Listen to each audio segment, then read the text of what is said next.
मुंड बथार कारण होईची आउ कारीगर माने तो प्राय 90 भाग मूर्ति काम सरे देलेनी आउ देखा जाऊ कौन होची आगो को चेष्टा तो चलीची भलो रे सुरखुर रे पूजा हबो बोली तो धीरे धीरे सब तो अछंती कमिटी सदस्य माने से मान को नै गिरी जहा प्रस्तुति चलची गोटे गोटे जिंस चलची दिन पाखी गलानी टिके हां पागर परिवर्तन हम पार्वण नीति पूजाटा भल हम बहुत आशावादी अच्छे विशेष करी युवपीढ़ी को लेकिन कल्चरल प्रोग्राम रखी बहुत डिमांड थिला किसी मन दुख था कल्चरल प्रोग्राम वर्ष आम साई कटिला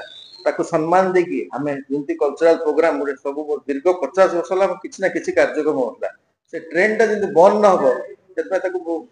चालू रखापी आम करूँ बहुत आशावादी अच्छे माँ को आशीर्वाद पागर परिवर्तन आसो पूजा भल हम आम साई बासिंदा सब मिसिक भल कार्यक्रम हम बोलिक आम आशावादी अच्छे।